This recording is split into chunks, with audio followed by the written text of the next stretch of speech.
Mesdames, Messieurs, souvenez-vous, en 2017, pendant les présidentielles françaises, le collectif Ça suffit de la diaspora congolaise de France avait écrit un mémorandum sollicitant les candidats au deuxième tour de le signer afin que le dictateur Denis Sassou Nguesso dégage.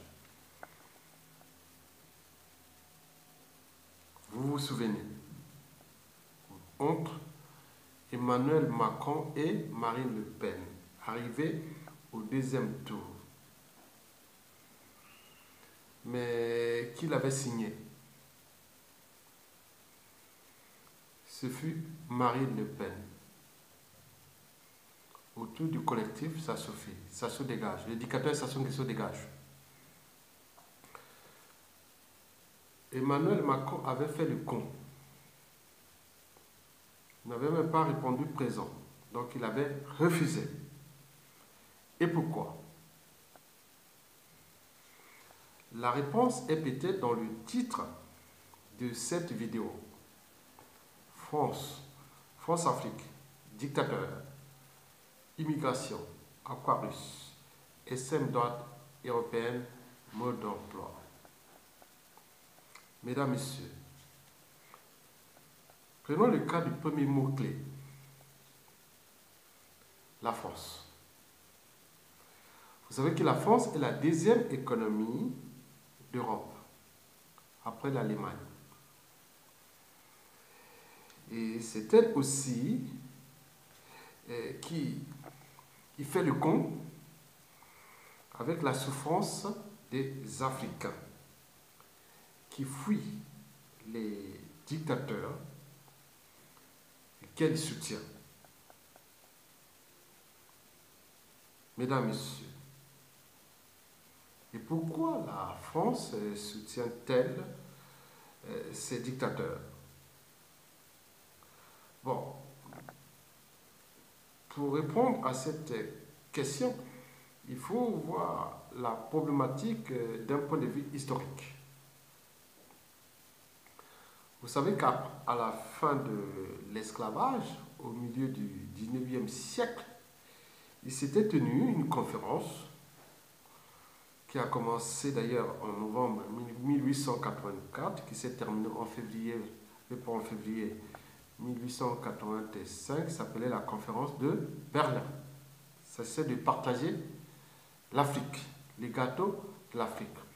En réalité, cette conférence qui fut imposée par la Prusse, aujourd'hui l'Allemagne, c'était pour la Prusse d'avoir aussi le gâteau de l'Afrique.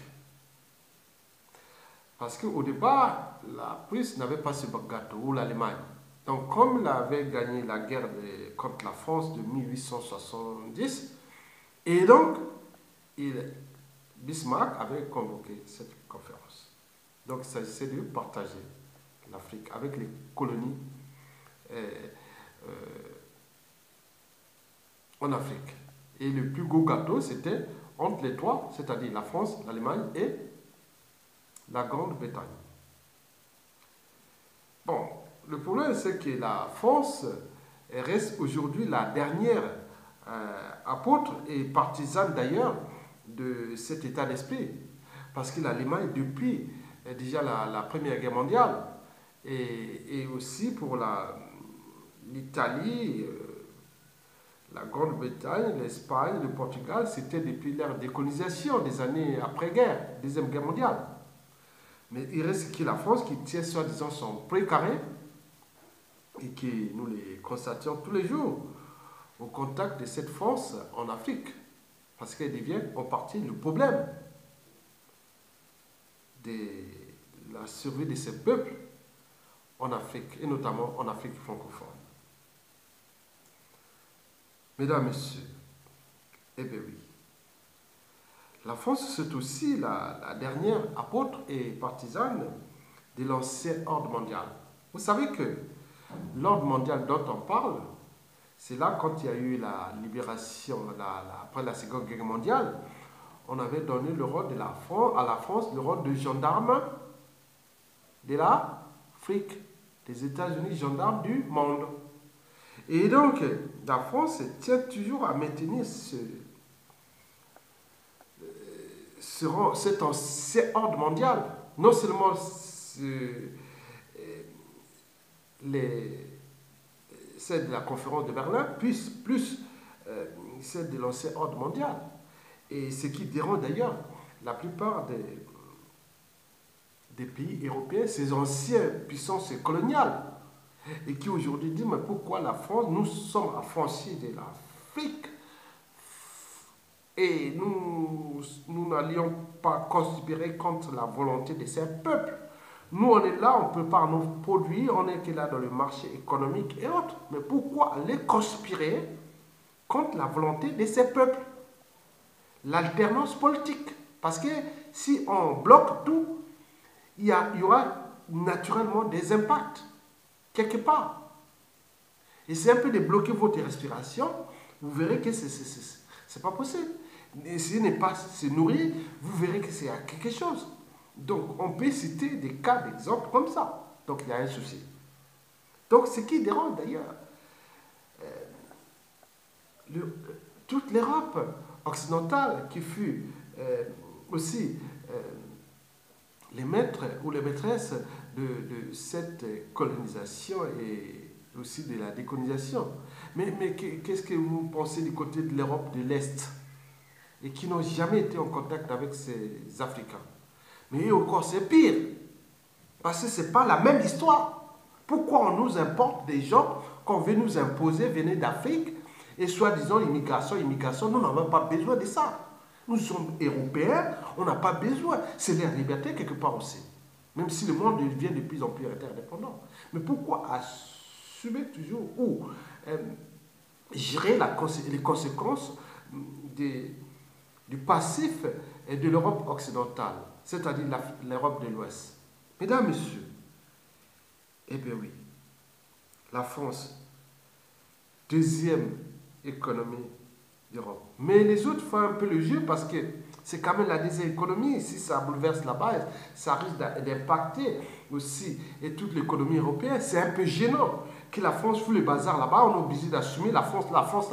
Ça devient un peu gênant pour l'Europe. Je vous donne des éléments palpables qui sont donnés par des réseaux parallèles d'Europe occidentale et aussi d'Europe de l'Est, qui dit non, il y a un moment donné, la France devient le problème aussi de cette immigration qui ne cesse de gonfler. La France doit-elle assumer son... Bon, le deuxième mot-clé, oui, bien sûr, France-Afrique. Et quand on parle de la France-Afrique, vous avez entendu qu'on dit que, par exemple, en termes des présidents assassinés, africains assassinés en Afrique, depuis les années 60 à nos jours, la France est au premier rang de tous les coups bas assassinats, puisque c'était son rôle de gendarme de l'Afrique. Et qui répondait des intérêts soi-disant occidentaux, mais c'était en fonction aussi de la guerre froide. Il y avait la guerre froide, on peut le comprendre. La guerre froide est terminée depuis plus de 29 ans. Mais pourquoi continue-t-il à entretenir cet ordre mondial, alors que le monde devient de plus en plus interdépendant et bouleversé déjà? Donc, quand on parle de la France-Afrique sur ces deux mots-clés, c'est quoi? Les mallettes et valises africaines. C'est des conflits d'intérêts, les financements occultes, les passe-droits, les retraites dorées et tout ça. Donc on vient se servir de cette Afrique francophone. On vient se servir de l'Afrique francophone. Et ceux qui viennent se servir, la plupart, les Français ne savent pas, même s'ils les connaissent. Mais c'est des passe-droits. C'est une oligarchie politico-affairiste et qui prend la France comme compagnie d'assurance à leurs intérêts là-bas. On amène les services secrets, on amène les multinationales, les copains d'abord, les copains d'abord, on vient s'enrichir avec des dictateurs qui deviennent des DAB, distributeurs automatiques de billets. Aide-moi le CTDR. Je te mettais au pouvoir, si le pouvoir est de gauche, tu dois aider la gauche et la droite. Et tant que la droite revient au pouvoir, tu seras toujours là. Donc, ils sont là. Donc, imaginez que vous Partout, vous avez des copains. Que des vrais copains. Qu'est-ce que vous resterez toujours là? Donc, que ce soit la droite, la gauche, et depuis des années là, Sassou Nguesso a pris 90% des ressources du Congo, Brazzaville par exemple, distribuées pour cette économie avec la France-Afrique pour qu'il se mette au pouvoir. Mais comme il est maintenant renseigné, il est sécurisé, il est armé et autres, on lui en tête. On lui donne, tu peux tuer, tu peux massacrer, mais tu n'auras aucun droit de veto aux Nations Unies. Aucune résolution, puisque nous allons appliquer les droits de veto. Donc aide-moi le CNTDR. Et ce qui est Sassou Nguesso, ça devient un problème. Parce que dans toute confiscation ou dans toute relation abusive ou autre, il crée naturellement une forme de résistance. Mais les gens qui se résistent, ils sont souvent assassinés. Cadre civil, politique et militaire, pour des régimes de Sassou Nguesso depuis ces 35 ans de sa dictature. On voit les pactes. Donc, additionner ces impacts sur l'ensemble du continent, là où c'est tous les pays francophones, qui sont aujourd'hui les plus déclassés, les plus déshumanisés, les plus décivilisés du continent noir. Donc, conséquent, les gens ont envie d'aller ailleurs. Il faut fuir. Mesdames, Messieurs, oui, la France-Afrique, ces dictateurs qui nourrissent, qui font partie de la matière, qui nourrissent l'immigration en Occident. Et la France, on parle de moins en moins parce qu'on parle que c'est des Érythréens, les anglo-saxons ou les arabes, autres, mais beaucoup sont aussi francophones. On n'en parle pas. Et en termes de volume, de superficie, et donc ces pays francophones sont les plus gros pourvoyeurs d'immigration en Occident, que ce soit l'Afrique francophone noire ou l'Afrique francophone arabe.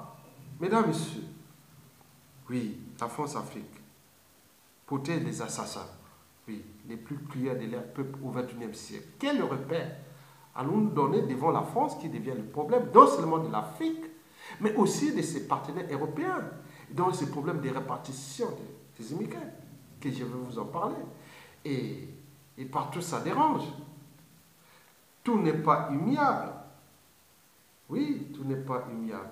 C'est perspective. Donc ça peut une dialectique mouvement. Mais pourquoi la France croit que tout doit être resté l'ancien ordre de la conférence de Berlin, puis l'ancien ordre mondial de 1945 et compagnie que ça?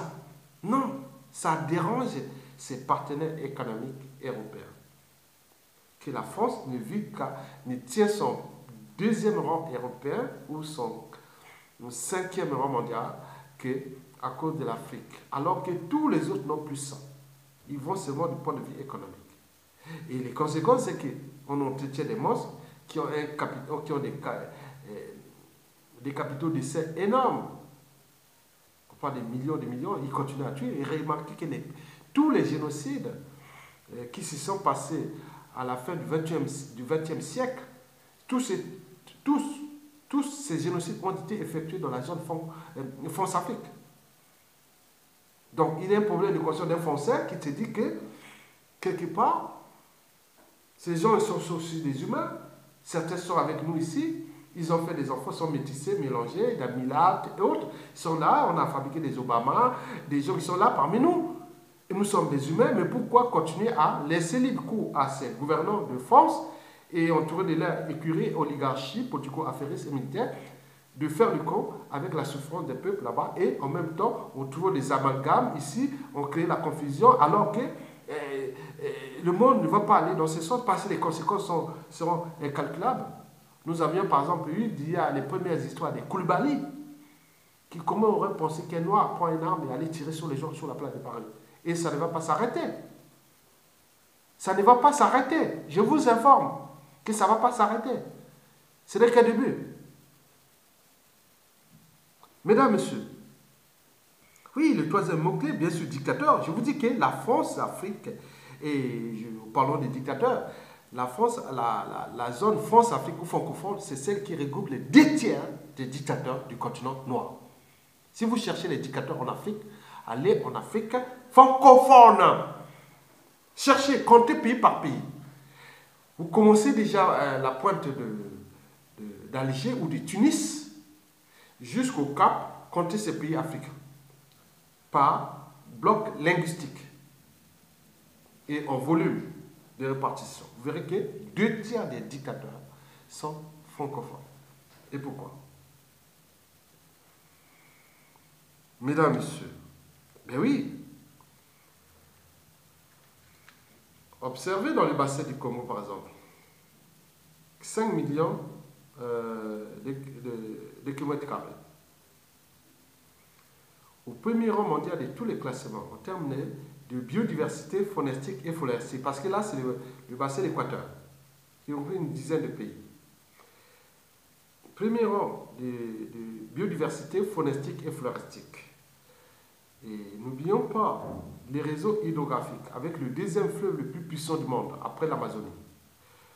Le deuxième bassin hydraulique du monde, après l'Amazonie. On parle mélange entre le deuxième ou troisième, avec le bassin du Mekong. Mais sinon, le Mekong et le bassin du Congo seront au coude à coude, au terme des réseaux hydrographiques. Et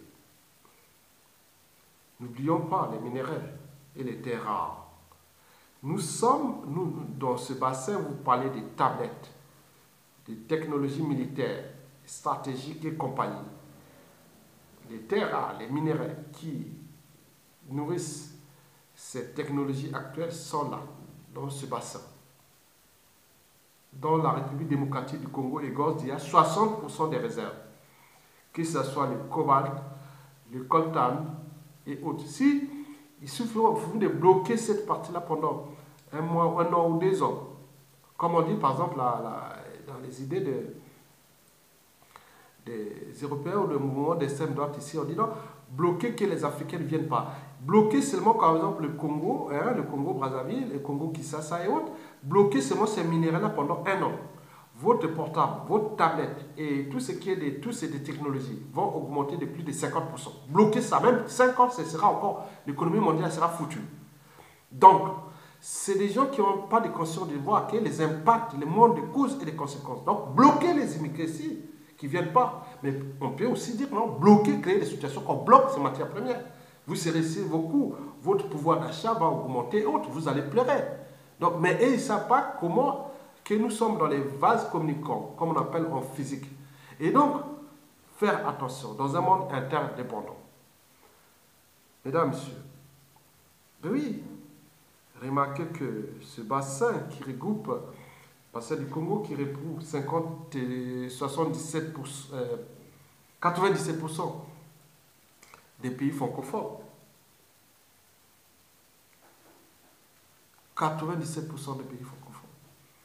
Et 100% de ces régimes, de ces pays, sont des régimes dictatoriaux, à caractère liberticide, antidémocratique,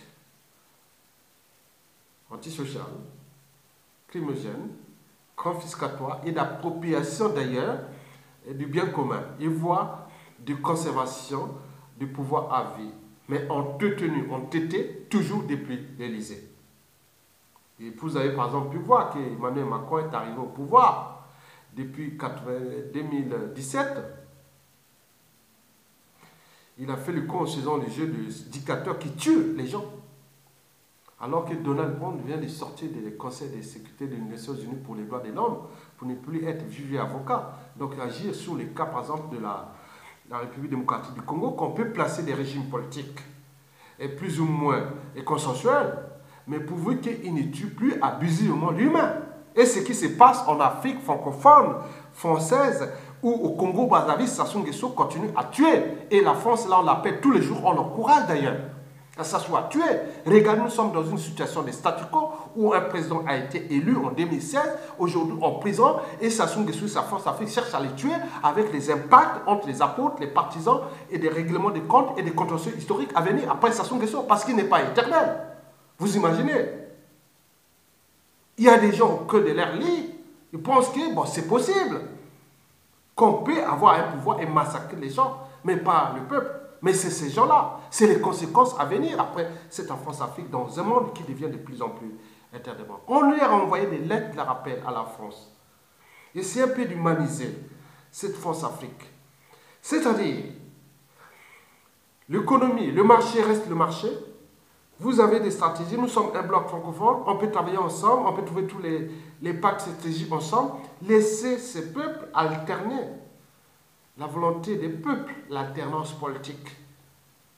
Même si c'est des régimes plus ou moins consensuels ou des majorités ethnocentriques autres, c'est un processus. On ne peut pas bloquer tout comme ça, comme nous sommes bloqués depuis 1997, alors qu'Emmanuel Macron avait à peine 20 ans. Regardez comment il est devenu président après, 21 ans après. Parce qu'il n'y a pas d'Emmanuel Macron au Congo-Brazzaville. Moi, j'avais quel âge en 1997? 30 ans. Je ne serais pas un meilleur aussi chez moi, alors que j'avais tous les bagages intellectuels que j'ai eu d'abord au pays, ici en France aussi, ou politique et autres. Il y en a plein. Mais pourquoi bloquer toute une matière grise, toute une énergie, et comme ça, par des gens qui pensent que pour maintenir le rang de la France dans le monde, il faut tout simplement entretenir ces monstres. Est-ce que cela va encore fonctionner au XXIe siècle? En pleine conscience mondiale, la pleine conscience, et ce qui dérange les uns et les autres, dans un monde interdépendant, nous sommes mélangés. Que ce soit en Bretagne, les métis congolais, autres en Bretagne, qui voient peut-être le mafieux breton qu'on appelle Jean-Yves Le Drian, ils vont demain se rencontrer avec les victimes et autres. Donc c'est un monde qui devient de plus en plus dangereux en termes de pacte futur, parce que la matière, elle est là. La matière génétique, elle est là. Elle se mélange et autres, et sociale, culturelle, politique, et géopolitique, et stratégique. Donc c'est ça le problème. Mesdames, messieurs, oui, je vous informe que dans le bassin du Congo, il suffit de réduire, par exemple, de 30% seulement le volume des dictateurs, que nous appelons les dictateurs en série. Et je pense qu'en France aussi, nous aurons moins de 30% de nouveaux immigrés qui peuvent avoir des impacts sur ce qui est le coût économique, socio-judiciaire, économique et social, et tout ça ici en Occident. Parce que l'immigration commence à être chère. Parce que la plupart des gens qui viennent là dans des pays qui ne sont pas éduqués. Donc il faut mettre les moyens pour les éduquer. Il y a d'autres qui ont des comportements qui ont subi que des violences. Donc il faut apporter les violences. Beaucoup vont aller en prison. Il y a un coût. Mais les Russes ont encore les coûts là de faire. Alors que les gros poissons d'autres continents cherchent à prendre l'Afrique et vous aurez moins de marge de manœuvre. Donc au lieu de penser des choses dans le sens que comment nous allons alterner ensemble et fabriquer ces Africains dans nos pays ici pour qu'ils deviennent des partenaires économiques solides et pour qu'on construise le progrès soutenable, pas durable, mais soutenable pour qu'on porte beaucoup plus d'éducation, pour qu'il y ait moins d'enfants par famille et autres. C'est des problèmes, c'est l'éducation. Mais ça, on a les outils, on a envoyé des lettres, des rappels à Emmanuel Macron par mes vidéos et d'autres, par exemple à l'échelle congolaise. Et d'autres, on parle ailleurs, dans tous les ensemble du continent. La priorité, c'est l'éducation. Mesdames, Messieurs, eh bien oui. Donc, il faut dire que nous sommes bloqués. Au Congo-Brazzaville, par exemple. La France a décidé d'entêter Sassou Nguesso. Et c'est le statu quo. Et cela ne va plus durer. Et c'est les raisons pour lesquelles j'ai dit non, la France risque de perdre le corps, parce que les relations politiques, économiques, géostratégiques entre la France et le Congo risquent d'être tumultueuses ou froides, comme ce qui s'est passé avec la Nigerie ou avec le Rwanda depuis ces années-là. Donc nous avions eu un génocide en 1997 à 2002 et les choses continuent encore jusqu'en 2016. La France n'a aucune résolution au niveau des Nations Unies, aucun droit de veto et on continue à faire le corps. Le monde est comme ça, donc les gens prennent ça parfois par des repères. Donc attention. Et donc nous avions apporté les solutions que non, on peut avancer comme la vie à bicyclette pour garder l'équilibre. Il faut pédaler, pédaler. Donc nous pouvons trouver des solutions de synthèse.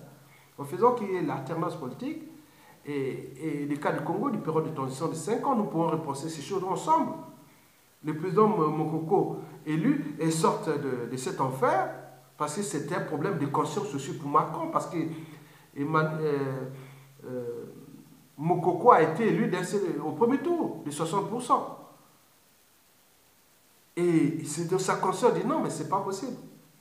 Et si il laisse libre cours à Sassou Nguesso de massacrer Mokoko ou le tuer dans ces conditions dans les balles, mais il a déjà des apôtres, des partisans, et les haines, les rancunes et autres, on ne sait pas ce qui va se passer. Après, on ne sait pas. Je ne suis qu'un lanceur d'alerte, on ne sait pas. On ne sait pas. Personne ne peut prédire. Mais la haine, elle est là. Non seulement quand Sassou Nguesso sont là, à l'échelon pour l'ensemble national, mais il y a une partie aussi qui pense que la France devient pour des soucis. Et beaucoup de gens cherchent même à s'affranchir de la France, la francophonie. Donc vous imaginez les impacts. Étant donné que les Américains vont peut-être prendre le contrôle de la République démocratique du Congo, et ou un pacte avec les Russes et tout ça, mais regarde la France. Donc, ça peut être un effet d'entraînement. Donc, gouverner, c'est anticiper, réfléchir, penser des solutions d'équilibre et autres, dire avancer. Mais si on reste que dans le modèle France-Afrique médiévale, et à ce moment, on a perdu. Mesdames, messieurs, ben oui, je vous dis que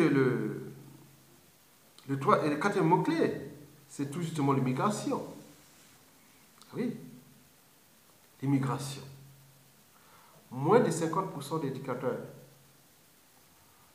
en Afrique, francophone ou en Afrique, c'est moins 70% d'immigrés clandestins de plus. Ça, c'est sûr et certain. Parce que dans beaucoup de pays, dans ces pays-là, les gens ont des projets. Ils ont des idées, ils ont une volonté. Les technologies sont maintenant disponibles partout. Les gens n'ont pas envie de devenir des pays européens développés comme ça. Ils veulent être libres, dignes et chez eux. Et vivre chez eux. Et qui aujourd'hui, qui a vécu en Europe, avec ses enfants, petits-enfants, peut aujourd'hui aller dans un pays francophone d'Afrique et être libre dans le village avec construire son âme parce qu'il y a des espaces là-bas. Avec un budget de 10 000 € seulement, vous pouvez construire un havre de paix vraiment génial. De la nature et tout. Mais vous allez vivre ça et à côté, vous pouvez avoir des tirs, on peut vous tirer pour le cas qu'on va mettre un pion parce que là, les enjeux, vous voyez déjà ce qui peut arriver. Donc, il faut éviter de nous placer des mauvais. Trop mauvais pour être utile au but même de la condition humaine. Trop mauvais pour être utile au centre de l'intérêt général, de vivre ensemble et de la survie de l'air semblable. Parce que les dictatures là, c'est des êtres sans foi ni loi, sans âme ni conscience. Et donc, pourquoi placer toujours ces gens-là? Quand on est humain, on ne va pas être gouverné par des gens qui n'ont d'humanité que leur quantité physique. Bien sûr que c'est des gens conditionnés, entraînés à tuer les uns et les autres. Ils sont ici comme humains, mais quand ils repartent là-bas, ils deviennent des animaux. Donc, nous ne pouvons pas travailler avec des gens qui sont à un certain stade d'évolution, c'est-à-dire au stade de la sélection naturelle. Le monde a évolué, nous sommes au processus d'évolution. Donc, on ne va pas rester à l'anti-darwinisme. Donc, ils sont à cette épreuve. Ils n'ont même pas franchi les barrières même de la civilisation. Même de l'histoire humaine. Donc, ne placez plus ça parce qu'il y aura des impacts. Ça a eu un moment donné qu'on appelle, les autres appellent l'impérialisme. Je n'aime pas ce mot-là parce que je l'ai connu. J'appelle ça du néo-colonialisme. Et qui est entretenu par les Africains eux-mêmes, cadres civils, politiques et militaires. Sinon, ça se saurait. Parce qu'ailleurs, quand on a des principes, des valeurs et autres, on dit non, pourquoi conspirer contre un peuple frère qui dépend des intérêts de notre société? Donc, c'est un problème de conscience d'abord individuelle. Mesdames, messieurs, peuple congolais. Donc, l'immigration, la matière qui nourrit l'immigration, c'est tout justement ces dictateurs. Et qui sont entretenus par ces puissances économiques et qui défendent les intérêts de leur oligarchie politico-affaires personnelle en utilisant leur pays comme compagnie d'assurance. Et notamment le cas de la France Afrique et de la France est flagrant. Il y a des gens qui quittent Paris par les aéroports privés, que ce soit public de Paris ou de Marseille ou de Nice ou de Lyon ou de Bordeaux, partout. Ils vont en Afrique, aller prendre seulement du pécule avec un téléphone. Il appelle, il prend là-bas, il fait parce qu'il est blanc, pour les soutenir. Je viens là-bas pour te soutenir. Je viens là-bas, je connais Macron, maintenant je vais faire ça, prends-moi ça. Il donne 1 million d'euros. Et il repart ici. Et c'est ça, les pays ne cessent de se surendetter. Nous, on est seulement aujourd'hui à 120% du produit intérieur brut de dette publique. Donc on a transformé les dettes privées en dettes publiques. Et vous voyez les désastres. Et donc on cherche à lui donner tous les petits pour renforcer encore. Mais les impacts, c'est au niveau nos ressources naturelles. Les forêts, les minéraux, tout ça sera vendu à la découpe parce qu'il faudra payer ces dettes-là qui ne nous appartiennent pas. Comment un pays est aussi riche que quatrième pays producteur du pétrole et troisième de bois précieux d'Afrique et compagnie et tout ce qui est là, il se retrouve avec 90% de la population de la merde. Pour un monsieur qui a géré en peine 20 ans plus de 1000 milliards de dollars, sans aucune université de classe, aucun centre de recherche et développement, l'éducation, l'école primaire, collège, lycée, il n'y a même pas d'infrastructure vraiment digne de ce pays qui a exploité ça. Alors que l'éducation, c'est l'avenir d'un pays. Bon, on ne parle pas du cadre de vie. On ne veut pas vivre dans un endroit où on ne peut pas avoir de l'eau potable, Bon, donc vous voyez déjà, ça c'est comme un acharnement contre les semblables, mais encouragé toujours par ces suprématistes qui sont là autour de ces régimes d'un autre temps et qui les entêtent pour massacrer leurs semblables, soit sous prétexte de domination et autres. Alors que le monde, à un moment donné, et oui, oui, on peut tout faire, mais je pense que la nature saura toujours répondre ses droits. Eh bien oui. Mesdames, messieurs, oui, je vais parler d'un segment clé, l'Aquarius. Vous avez vu ce bateau-là? Bon, on a dit que bon, c'était les organisations non gouvernementales et qui se seraient substituées au gouvernement libyen pour faire venir les immigrés clandestins. Bon, la nature aurait du vide, c'était marché. Donc, vous voyez déjà ça. Bon, c'est sous réserve. Mais le problème de l'Aquarius, c'est que, bon, au lieu de débarquer en Italie, puis l'autre là, parce que l'Italie a subi quand même. C'est ça, tout le monde a débarqué là-bas en Italie. Donc ça a coûté, au niveau des nuisances, c'est déjà, au niveau aussi de la cohabitation et tout ça, le coût Italie a payé un lourd tribut de ça. À un moment donné, ça suffit. Parce que, bon, vous voyez l'Aquarius, en réalité, il se pose le problème de partage de ces conséquences de ce que je vous ai précité. C'est de la conférence de Berlin, l'ancien ordre mondial, la France, l'Afrique et compagnie, tous ces trucs-là. Voilà. Donc les gens arrivent, ils fuient les guerres, ils fuient tout. Parce que depuis la nuit des temps, depuis la création, les gens immigraient depuis l'Afrique, en allant dans d'autres continents et autres, depuis les chaînes d'évolution. Toujours, il y a eu toujours des gens qui sont partis parce qu'ils ne peuvent pas tolérer ça. Souvent, les immigrés sont des gens qui ont la génétique positive. Parce que tout ce qui voit que ça marche pareil, il va bouger. La génétique positive, elle est là. Ils ont des allèles et les jeunes, il faut encourager souvent des immigrés. Parce que ce n'est pas des gens qui vont comme ça. Les autres, ils restent là, bon ben, ils ne peuvent pas, on va les massacrer, on va les faire. Mais beaucoup qui fouillent, c'est pas aussi, c'est pas et parce qu'on choisit de fouiller sans pays. Non, c'est pas possible. Et donc, en réalité, on est sur les zones d'influence européenne en Afrique et sur le monde de causes et des conséquences. Vous voyez par exemple le partage du dernier bateau là. Bon, on a eu beaucoup qui sont allés en Espagne. Et là, alors que l'Espagne a eu qu'une seule colonie en Afrique, qui est équivalent de 2 fois la région parisienne, pas grand-chose pour qu'elle ait accueilli. Bon, d'autres ont dit pour l'économie de marché, avec les problèmes agricoles, donc c'est pour baisser, c'est du chantage contre ceux qui sont déjà exploités, les immigrés qui sont là-bas, et les autres arrivent, ils vont les utiliser certainement dans les champs de production de... Bon, le geste est là, ils sont arrivés là-bas, on ne sait pas les conditions qui vont devenir. Parce que l'Espagne a peut-être pas bien ses immigrés, quelque part, africains. Moi, je ne sais pas pourquoi elle a accepté ça. Bon, ben bref. Écoute, pourquoi pas. Bon, il se pose un problème de responsabilité. Vous savez que, bon, en réalité, si tous les immigrés, par rapport à ce que je vous ai précité ou expliqué, en réalité, chaque immigré connaissait qui vient d'Afrique. La France devait accueillir 50%. Parce qu'il a 50% des responsabilités. On peut en compte la responsabilité européenne. La France a 50% des responsabilités. Donc tous les immigrés devaient venir d'abord en France. Dès qu'ils arrivent en Italie sur les côtes européennes, on devait les envoyer d'abord en France parce que c'est la France quelque part qui fout les bazars d'abord. En tant que gendarme de la fille, en tant que... Vous connaissez. Deuxième, ça devait être la Belgique. 20% devait accueillir ça. Troisième, ce serait la Grande-Bretagne. 10%. Parce que la Grande-Bretagne s'est affranchie de l'Afrique anglophone. Les démocraties, les dictateurs là-bas ne sont pas entretenus par l'Angleterre. C'est des anthropologies endogènes. Et donc c'est eux qui font un ordre, mais ce n'est pas la Grande-Bretagne qui entête les dictateurs là-bas. Les alternances politiques en Afrique sont majoritairement en Afrique anglophone. Et c'est d'ailleurs en Afrique anglophone qu'on retrouve le quota des 20 pays les plus avancés d'Afrique. Que ce soit l'Afrique du Sud, le Botswana, la Namibie, le Ghana, le Nigeria et tout. Ils sont tous anglophones. Mais trouver un pays francophone, il faut aller au 15e ou 20e.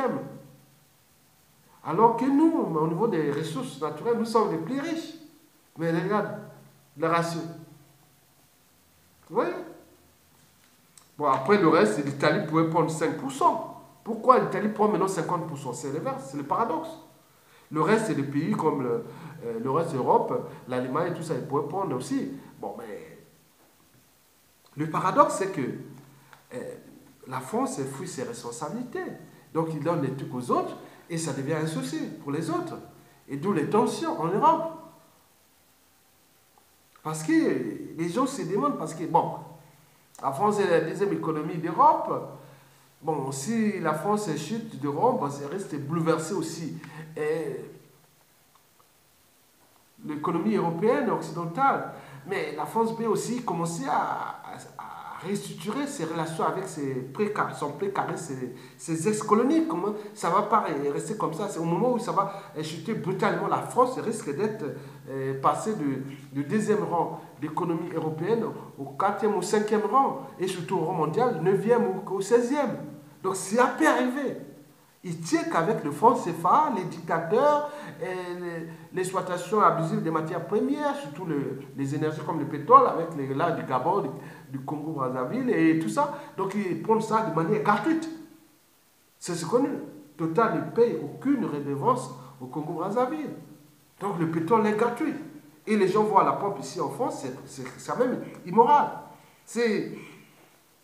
Bon, je sais que rien ne se perd et je crois aux forces de l'esprit, comme disait Mitterrand. Je pense que les choses vont passer un jour contre la France ou contre cette compagnie, tous ces gens qui ont fait ça. Parce que c'est un problème. Au marché, il n'y a pas de morale, mais il reste quand même une certaine éthique. Quoi. On dit, bon, mais il reste un peu le minimum des règles. On peut payer les taxes et autres. Mais pourquoi aller considérer contre le peuple en entretenant un dictateur? Parce qu'au Congo, l'éducateur n'a plus de pécule et c'est Total et qui verse de l'argent à entretenir les forces de nuisance du dictateur au Congo-Brazzaville, c'est-à-dire ses mercenaires, ses forces de sécurité, c'est-à-dire sa police, ses armées et autres. C'est Total qui paye ça au Congo-Brazzaville aujourd'hui, par des circuits de financement sophistiqués. Et le FMI cherche même d'ailleurs à lui donner des pécules, malgré toutes les rappels que ces gens risqueront d'être invités ou jugés pour incitation au crime économique et au crime contre l'humanité. Mesdames, Messieurs, ça se passe qu'en Afrique francophone. Mesdames, Messieurs. Bon, vous avez parlé de la solution. Bon, la sixième mot-clé, c'est l'extrême droite. Bon, l'extrême droite, on passe sur deux solutions. La première solution, comme pensent certains, est qu'il faut tout simplement faire la répartition des immigrés. Ça ne pourra pas se faire. Parce que vous avez vu toutes les contradictions. Parce que les économistes, chacun, malgré tout, ils ont leurs soucis. Donc ça ne va pas se faire. La deuxième solution, certains pensent qu'il faudra tout bloquer et qu'il reste là-bas les créer un centre de traitement de l'autre là, de transit, autres là-bas, mais ça ne va pas résoudre le problème. Le problème, le problème serait déjà de mettre un processus que ces pays se libèrent au niveau de leur tyrannie. Trouver les pays, voilà, et où on peut se libérer démocratiquement, on ne vient plus considérer. Par exemple, je prends le cas de l'Afrique francophone.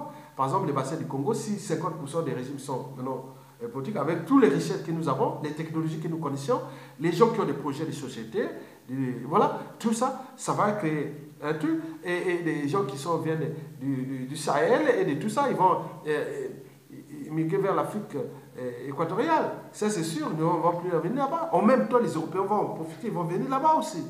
Mais pourquoi donner les solutions bloquées autres? Ça ne sert à rien.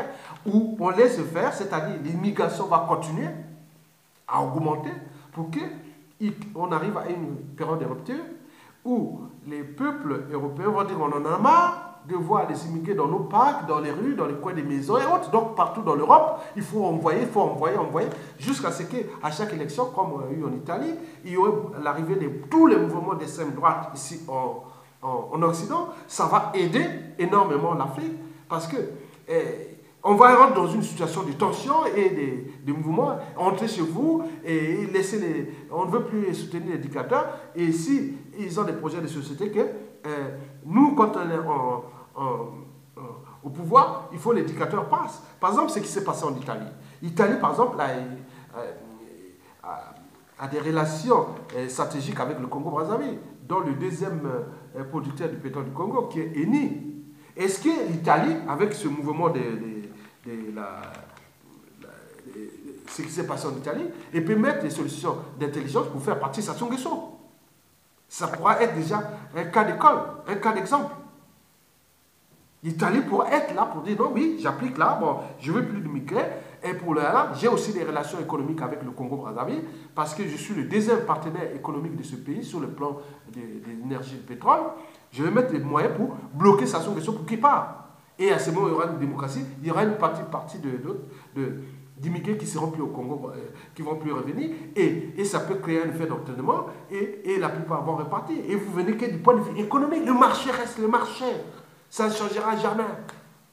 Même si on pourra avancer sur d'autres concepts de modèles économiques, qui sont de la décroissance économique, oui, tous les développements pas durables mais soutenables, et tous ces concepts de modèles économiques, on pourra les penser à l'échelle mondiale, mais par les autres, par les pays autres. Mais pour l'instant, oui, bien sûr, les problématiques de pénurie des ressources naturelles, ça, on ne va pas consommer abusivement parce que nos besoins de consommation sont illimités, alors que les ressources nécessaires à ces besoins sont limitées. Donc il va se poser un problème. D'où le problème de mettre les démocraties en Afrique pour qu'ils portent beaucoup de problèmes là sur le plan de vue de l'éducation et de l'équilibre de leur population, c'est-à-dire les populations réglementées, pas réglementées, mais les populations vraiment qui ne sont pas abusives, on ne fait pas les enfants comme ça et que la population africaine devient, non, non, l'Afrique avec 2 milliards d'habitants d'ici 2050 et 2080, ce sera un problème. Parce que si nous ne commencions pas déjà à penser le but de la condition humaine, et comment nous allons nourrir tous ces volumes de population, d'où l'enjeu d'éducation, des démocraties et autres, pour qu'il y ait moins d'immigration et que nous serons ensemble en symbiose avec l'Europe, c'est-à-dire les gens vont mettre les conditions de leur liberté, dignité là-bas et vivre tranquillement, et les gens viennent passer les vacances ici, voir les petits-enfants et tout, et repartir, et faire ceci, et inversement, aller investir là-bas dans une économie équilibrée, et voir les enjeux géostratégiques entre l'Europe et l'Occident. Oui, bon. Le cas du Congo, c'est un cas d'école, du point de vue géostratégique. Nous avions eu des relations qu'avec la France au départ. Nous avions aussi des relations avec la Chine pour les problèmes de Marengwabi, de Youlou, de tout ce qui s'est passé. Nous avons eu 3 pays stratégiques chez nous. Il y a eu la France, la Russie, oui, la Russie il reste toujours, elle restera toujours quelque part au Congo parce que et la Chine déjà, historiquement. La France, la Chine et autres. Maintenant, il arrive les États-Unis. Les États-Unis, maintenant, aujourd'hui, est présent au Congo-Brazzaville parce qu'en tout c'était de l'autre côté de la rive du fleuve Congo. Et donc, les intérêts vont changer tout au long de ce 21e siècle. Le but est de comprendre comment nous allons vivre ensemble sans guerre, sans ces problématiques d'immigration, d'humiliation et autres. Parce que j'ai toujours dit que tant que l'Afrique noire ne sera pas debout en termes de libertés fondamentales, c'est-à-dire, le but de la condition humaine, l'homme noir peut être intelligent, riche et autres, partout dans le monde, il ne sera jamais respecté. Donc l'enjeu est de repenser tant que cadre civil, politique et militaire, et qu'on ne vient pas considérer contre les gens qui ont des idées pour l'intérêt de notre continent et de l'humanité aussi. Donc il peut arriver des problèmes, on vous impose que non, il faut faire du mal à votre frère. Il dit non, c'est pas possible. Je ne veux pas tuer mon frère, je ne veux pas faire ceci. Il réfléchit, on peut se contredire sur le plan des idées, des projets et autres. C'est ça l'enjeu de demain dans cette Afrique qui ne cesse de reculer. Bon, donc nous devons voir ça ensemble. Je pense que j'ai été objectif parce que moi j'ai dit que je reste toujours du côté de ma liberté de conscience. Oui, parce que elle sera toujours au-dessus de l'appartenance. C'est pas parce que je suis noir que je cautionne ce qui ne marche pas chez les noirs. Bon, c'est pas parce que je suis noir que j'attaque ce qui ne marche pas chez les blancs ou chez les blancs force sur nous. Non, donc il faut trouver le juste équilibre parce que c'est ça l'enjeu. Donc vous l'aurez compris et j'espère que cette vidéo vous a aidé. Et si vous avez des réactions, posez-la. J'ai fait comme ça. Et voilà, donc j'ai pensé ça comme ça. La feuille est là. Je vais la déchirer. J'ai écrit ça comme ça. Et donc, voilà, vous pouvez réfléchir comme ça. Donnez-moi les outils. Je vais seulement nourrir les débats parce que ceux qui vivent ici en Occident, qui croient que tout est maintenant tranquille, ils sont là tranquilles, les Africains surtout. Ce que je parle là, c'est une situation qui va arriver. Vous ne pouvez plus être tranquille ici.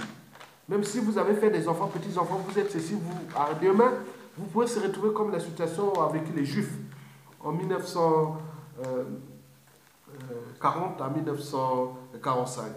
Et donc, les histoires, parfois, donc, il faut faire attention. L'Europe, là, risquera d'avoir des bouleversements majeurs en fonction de la pénurie des ressources naturelles et des problèmes de démocratie, population, économie et toute cette Afrique qui envoie des immigrés. On pourra avoir des problèmes ici. Donc, je donne les soucis dans ce sens-là. Donc, ceux qui ont les idées de défendre l'Afrique pour qu'au sein des zones d'influence d'Europe, disent non, mettez tous les moyens qu'il y ait au moins l'alternance là-bas, en Afrique. L'alternance seulement. Même si, pour économique, on peut contrôler. Mais laissez les gens qui sachent qu'ils apportent au moins le minimum. Mais pas maintenir quelqu'un qui est là pour massacrer les uns et les autres. Parce que le cas du Congo-Brazzaville, qui est le dictateur Sassou Nguesso a déjà un capital d'essai de 1 million de morts en 35 ans de sa dictature. Donc la population de 5 millions d'habitants, vous imaginez.